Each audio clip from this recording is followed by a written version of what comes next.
오늘 이 시간 우리에게 주시는 하나님의 말씀은 요한복음 1장 19절부터 28절까지의 말씀입니다. 요한복음 1장 19절부터 28절까지의 말씀을 저와 여러분이 한 절씩 교독하고 마지막 절은 함께 읽겠습니다. 저부터 읽겠습니다. 유대인들이 예루살렘에서 제사장들과 레위인들을 요한에게 보내어 네가 누구냐 물을 때 요한의 증언이 이러하니라.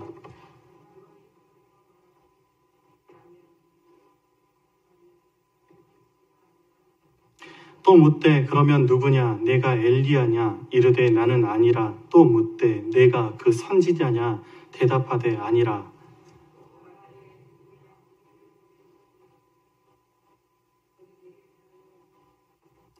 이르되 나는 선지자 이사야의 말과 같이 주의 길을 곧게 하라고 광야에서 외치는 자의 소리로라 하니라.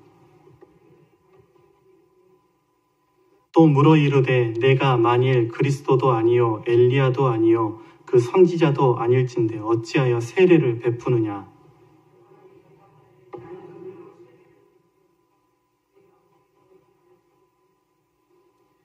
곧 내 뒤에 오시는 그이라. 나는 그의 신발끈을 풀기도 감당하지 못하겠노라 하더라. 함께 읽겠습니다.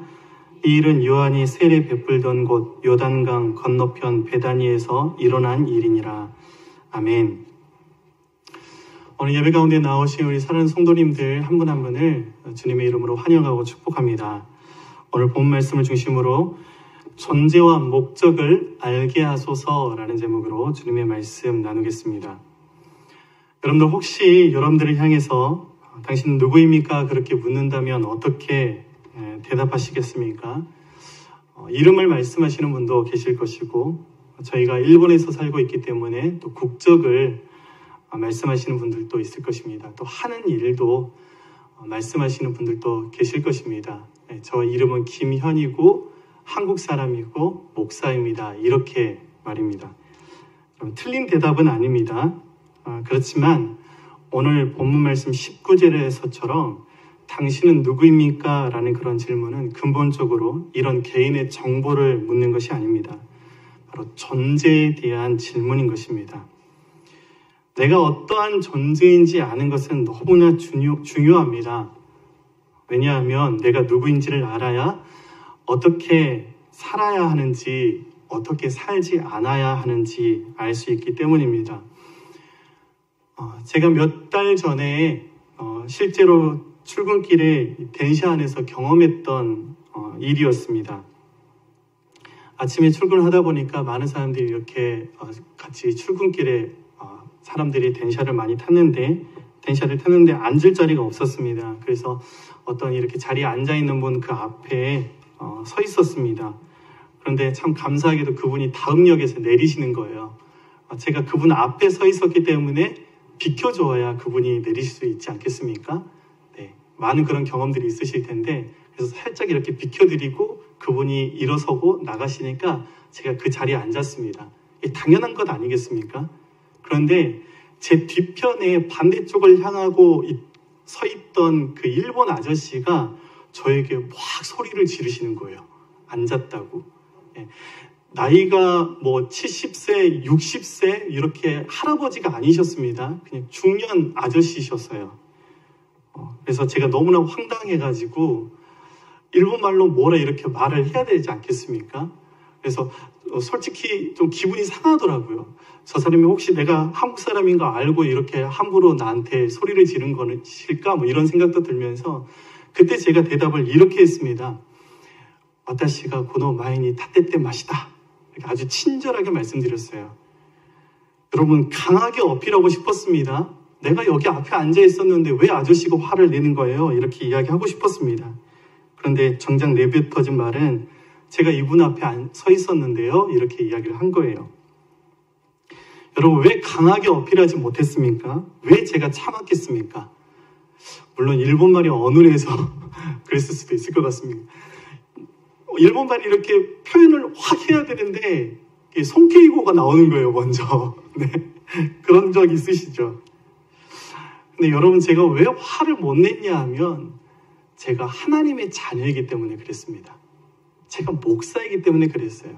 저도 마음속에서 화가 치밀어 오르는데, 그 출근길에 화가 치밀어 오르는데 제가 참을 수 있었던 것은, 나 목사이지, 나 선교사이지, 하나님의 자녀이지, 세상 사람들이 하는 것과는 다르게 행동해야지 라는 것이었습니다.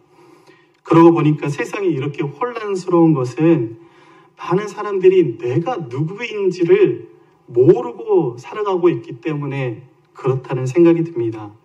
자신의 본분을 잊은 것이죠. 자신의 존재를 잊은 것입니다.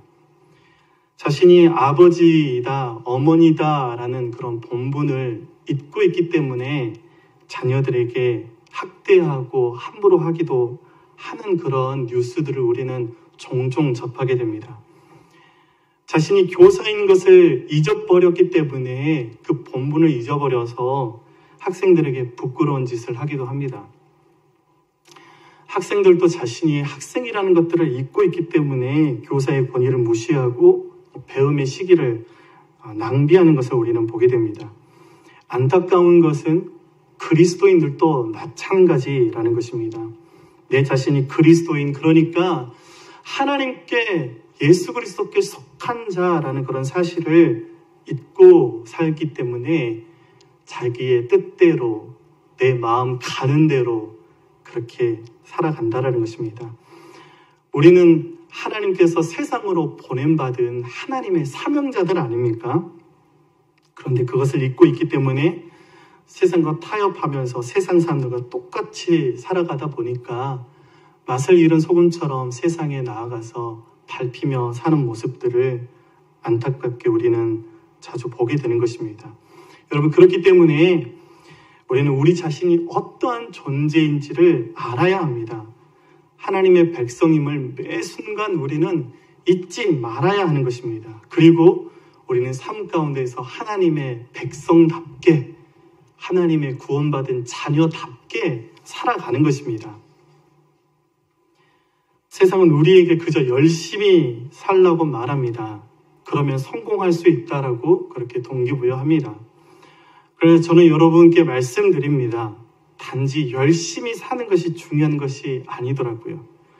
무엇을 위해서 열심히 사는지를 알아야 하는 것입니다. 인생의 목적을 발견해야 한다는 것입니다. 삶의 목적을 모르는 사람은 열심히 살아갈 이유를 잃어버린 채 살아갑니다. 예를 들어서 부모님들이 자녀에게 열심히 공부하라고 그렇게 말합니다. 처음에는 말 잘 듣습니다. 부모님이 시키는 대로 합니다. 일단 부모님이 공부 열심히 하라고 하니까 열심히 합니다. 그런데 이제 사춘기에 들어가지 않습니까? 이 사춘기는 우리 자녀들에게 있어서 어떤 시기냐 하면 또 다른 내가 내 안에 들어오는 시기라고 그렇게 표현을 하세요.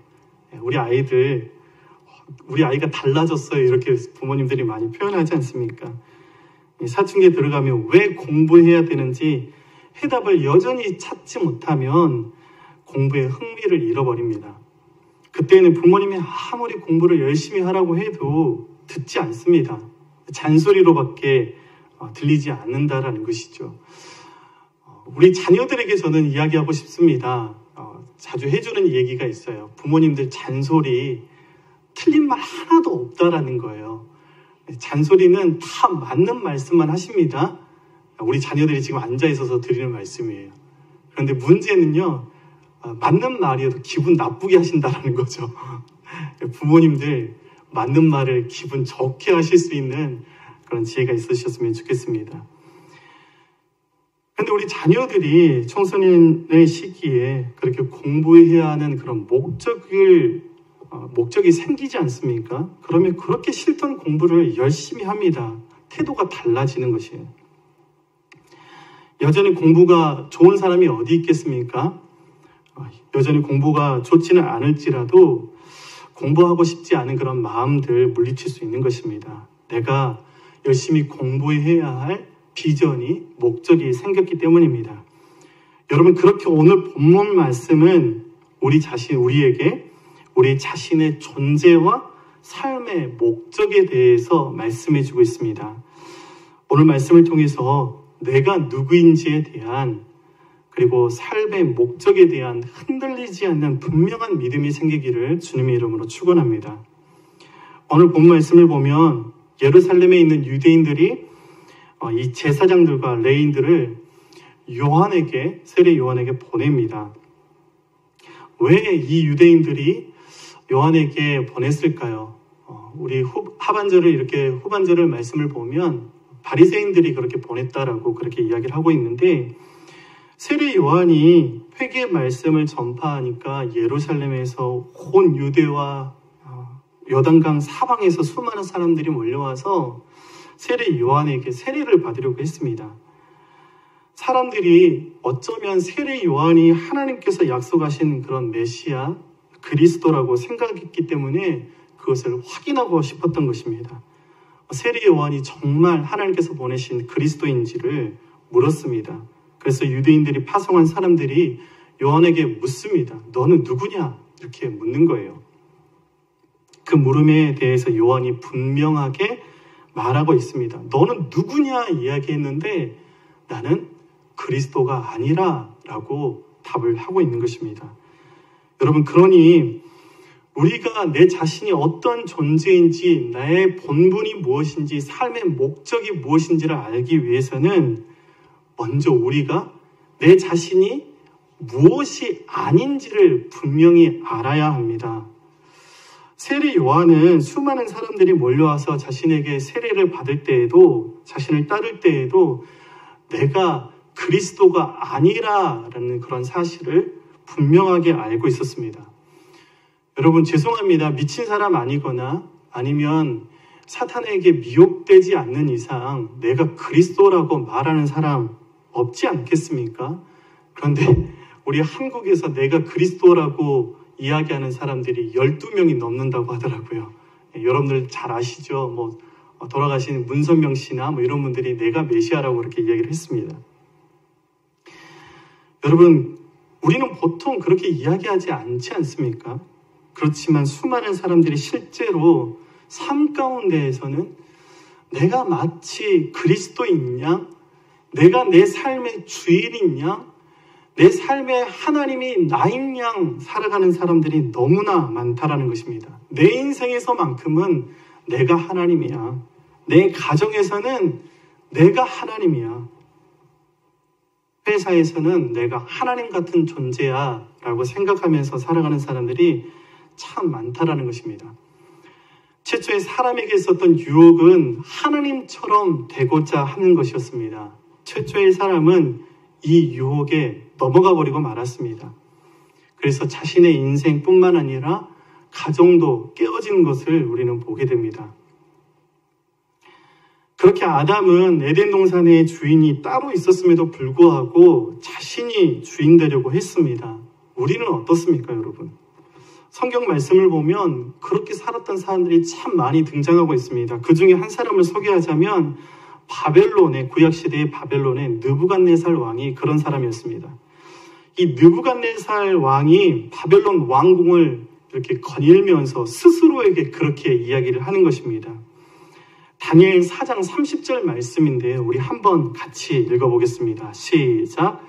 나 왕이 말하여 이르되 이 큰 바벨론은 내가 능력과 권세로 건설하여 나의 도성으로 삼고 이것으로 내 위엄의 영광을 나타낸 것이 아니냐 하였더니, 자신의 능력과 자신의 권세로 바벨론을 세웠다는 것입니다. 그러니 바벨론에서는 내가 하나님이라는 것입니다. 많은 사람들이 무엇인가 높아지고 무엇인가를 이루면 자신이 하나님 자리에 앉으려고 하는 것을 보게 됩니다. 여러분, 이 말이 느부갓네살 그 왕의 입에서 떨어지기도 전에 하늘에서 소리가 들렸습니다. 계속해서 다니엘 4장 31절 32절 함께 읽어보겠습니다. 시작. 이 말이 아직도 나 왕의 입에 있을 때에 하늘에서 소리가 내려 이르되 느부갓네살 왕아, 내게 말하노니 나라의 왕위가 내게서 떠났느니라. 내가 사람에게서 쫓겨나서 들짐승과 함께 살면서 소처럼 풀을 먹을 것이요, 이와 같이 7대를 지내서 지극히 높으신 이가 사람의 나라를 다스리시며 자기의 뜻대로 그것을 누구에게든지 주시는 줄을 알기까지 이르리라 하더라. 이 세상 가운데 지극히 높으신 진짜 하나님이 계시다라는 것입니다. 자기 자신이 하나님이라도 된 줄 알았던 이 느부갓네살 왕은 결국에 하나님의 심판으로 인해서 정신병자가 되고 맙니다. 소처럼 행동합니다. 소처럼 풀을 뜯어먹는 그런 행동을 하게 되는 것입니다. 그때 비로소 깨닫게 됩니다. 나는 하나님이 아니구나. 이렇게 자기 자신이 그 사실을 깨닫자 제정신으로 돌아오고 그 순간에 느부갓네살 왕은 진짜 하나님을 찬양하고 경배하게 됩니다.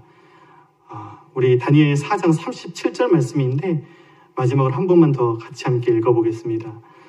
그러므로 지금 나 느부갓네살은 하늘의 왕을 찬양하며 칭송하며 경배하노니 그의 일이 다 진실하고 그의 행하심이 의로우심으로 교만하게 행하는 자를 그가 능히 낮추심이라. 여러분, 그래서 내가 누구인지를 알려면 내가 누가 아닌지를 우리가 먼저 알아야 된다는 것입니다. 우리는 그리스도가 아니라는 것입니다. 내 인생의 주인은 내가 아니라는 것입니다. 우리는 연약하고 지그루처럼 깨어지기 쉬운 존재라는 사실을 알아야 한다는 것입니다. 세상 많은 사람들이 존경하고 부러워해도 위대한 업적을 이루었다라고 하더라도 한 줌의 흙으로 돌아갈 허무한 존재에 불과하다라는 것입니다. 우리는 그렇게 연약한 존재라는 사실을 알아야 하는 것입니다. 제가 참 좋아하는 찬양 가운데 나는 아무것도 아닙니다 라는 찬양이 있습니다. 이 앞부분만 가사를 제가 좀 읽어드리겠습니다. 나는 아무것도 아닙니다. 주님의 사랑이 없으면. 나는 아무것도 모릅니다. 주님의 지혜가 없으면. 나는 아무것도 못합니다. 주님의 능력이 없으면. 나는 한순간도 못 삽니다. 주님의 생명이 없으면. 우리는 그렇게 연약한 존재라는 것이죠. 여러분, 하지만 이러한 고백을 진짜 드릴 수 있는 사람이 정말 지혜로운 사람입니다. 이 사실을 깨달은 사람이 바로 내가 누구인지를 알게 됩니다.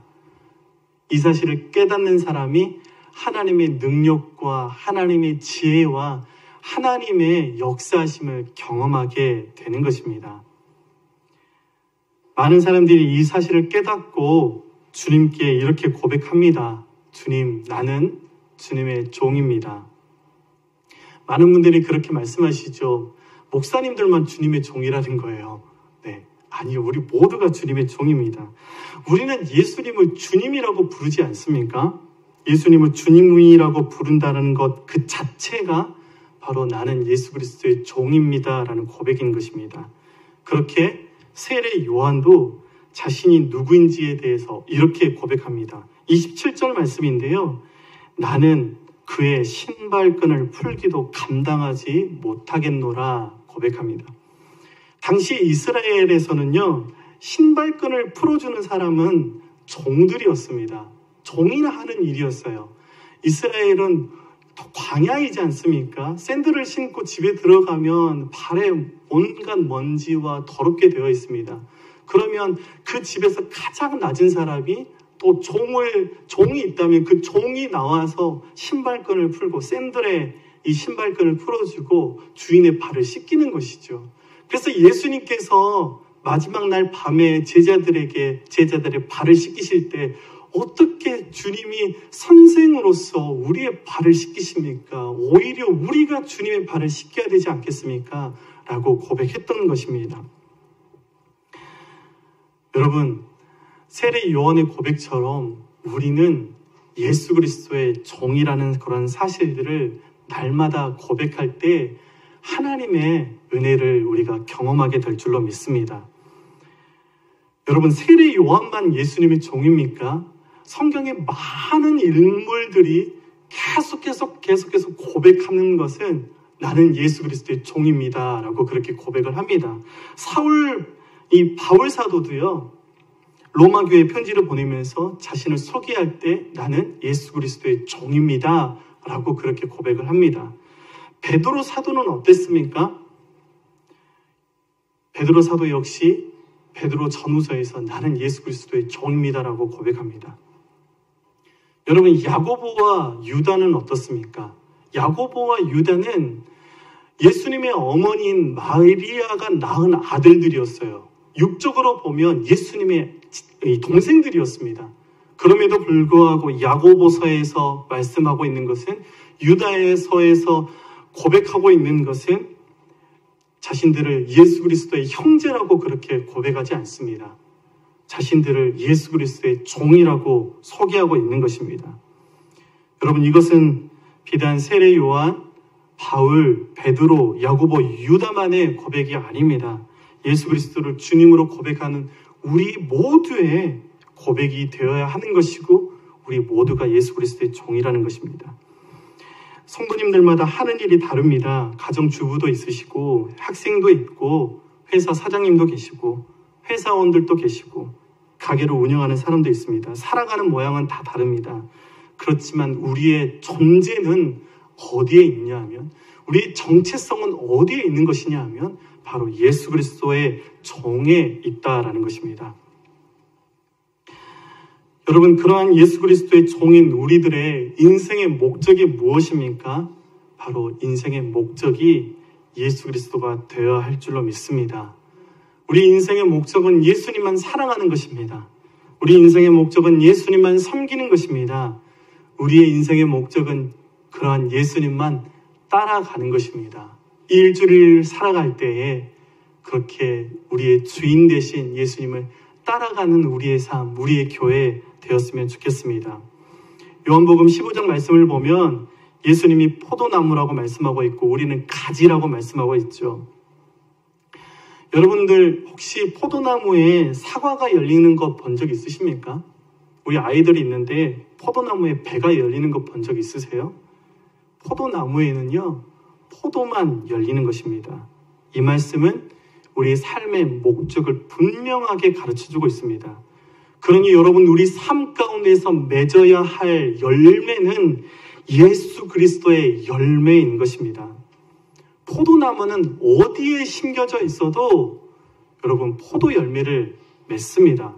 포도나무가 한국에 심겨져 있어도, 일본에 심겨져 있어도 포도나무는 포도만 맺는 것이죠. 예를 들어서 한국에 있던 그 포도나무를 일본에 갖다 심었다라고 한번 생각을 해보십시오. 일본에서 제가 찾기 어려운 그런 그 한국에서만 접붙임을 해서 만들어낸 포도 품종이 있는데, 그 머루하고 포도하고 교배시켜서 만든 그런 머루포도가 있습니다. 예, 한국을 떠나오신 지 너무 오래되셔가지고 잘 모르시겠지만, 예, 머루포도가 참 맛있어요. 일본에는 없는 품종이죠. 그 머루포도를 일본에 갖다 심었다고 그렇게 생각을 해보세요. 그 머루포도가 뭐 다른 사과를 맺겠습니까? 아니요. 머루포도는 한국에 심겨져 있어도 머루포도를 맺는 것이고, 일본에 심겨져 있어도 포도를 맺는 것이죠. 토양이 다르고 환경이 달라서 뭐 그런 조금 품질은 다를 수도 있을 것 같습니다. 그렇지만 포도 열매를 맺는 것입니다. 토양이 다르고 환경이 다르다고 갑자기 포도가 안 되겠다, 여기서는 사과를 맺어야지, 배를 맺어야지 하지 않는다라는 것입니다. 우리 역시 마찬가지입니다. 우리가 가정에 심겨져 있어도, 우리가 직장 가운데 심겨져 있어도, 우리가 학교에 심겨져 있어도 우리가 맺어야 할 열매는 무엇입니까? 예수 그리스도의 열매를 맺는 것입니다. 가정에서도 주부는 예수 그리스도의 열매를 맺으시기를 바랍니다. 우리 직장인들은 직장에 심겨져 있어도 예수 그리스도의 열매를 맺는 것입니다. 본질이 우리는 예수 그리스도가 포도나무 되시고 우리는 그 포도나무의 가지이기 때문에 그렇습니다. 이런 말씀을 맺으면서 우리의 존재와 목적에 대해서 잘 가르쳐주고 있는 것이 있습니다. 여러분들도 혹시 들어보셨을 것입니다. 웨스트민스터 서열이 문답에 제1문이 바로 그것을 가르쳐주고 있는데요. 그 서열이 문답, 우리 아이들에게 이 성경을 잘 가르쳐 주기 위해서 우리 신앙의 선배들이 만들어낸 것 아닙니까? 거기에서 이렇게 묻고 있습니다. 사람의 제일 되는 목적은 무엇입니까? 그 답이 이렇습니다. 사람의 제일 되는 목적은 하나님을 영화롭게 하는 것과 영원토록 그를 즐거워하는 것입니다. 우리 삶 가운데에서 우리는 하나님의 자녀이니 하나님을 영원토록 기뻐하고 하나님께 영광 올려드리는 그런 삶을 살아가야 한다라는 것입니다. 세례 요한이 많은 사람들로부터 칭송을 받았습니다. 어느 정도였냐 하면 세례 요한이 어쩌면 구약시대 때 그렇게 선지자들이 예언했던 우리에게 보내주시겠다고 하셨던 그리스도, 메시아, 그 하나님이 아닐까라는 생각이 들 정도였습니다. 그렇지만 여러분, 세례 요한은 그런 영광을 한 몸에 받을 때 내가 하나님이 아닙니다. 내가 그리스도가 아닙니다. 모든 영광과 모든 존귀는 하나님만 받을 것입니다. 나는 내 뒤에 오실 그 그리스도의 그 신발끈을 풀기에도 감당하지 못할 정도로 그렇게 연약한 존재에 불과합니다. 라는 인식이 있었다는 것입니다. 여러분, 우리를 사랑하시는 그 예수님께서 우리의 주인이 되시는 것보다 더 복되고 더 안전하고 더 행복한 인생이 어디에 있겠습니까? 이 한 주를 살아가실 때에 당신은 누구입니까? 라는 이런 질문에 세례 요한처럼 나는 예수 그리스도의 종입니다 라고 고백할 수 있는 저와 여러분들이 되어지기를 주님의 이름으로 축원합니다. 그리고 이 고백대로 우리를 부르신 그 삶의 목적대로 우리 삶을 통해서 하나님께서 영광 받으시고 우리의 삶의 곳곳에서 예수 그리스도의 열매를 맺어내는 그런 한 주를, 그런 일주일을 살아가는 저와 여러분들이 되기를 주님의 이름으로 축원합니다. 기도하겠습니다. 하나님 아버지, 은혜와 사랑을 감사합니다. 그렇습니다. 내 인생의 주인이 내가 아님을 알게 하여 주셔서 감사합니다. 하나님, 우리 인생의 주인이 하나님이 되어주셔서 감사합니다. 우리 교회의 주인이 하나님이 되어주셔서 감사합니다. 염려 없이, 걱정 없이 하나님께 붙어 있고 예수께 붙어 있어서 예수 그리스도의 열매를 잘 맺을 수 있는 우리 모두가 되게 하여 주시옵소서. 우리 삶 가운데에 주께서 맺게 하실 그 열매들을 가지고 주님께 나아가며 감사하며 하나님 앞에 영광 올려드리는 일주일의 삶들이 되게 하여 주시옵소서.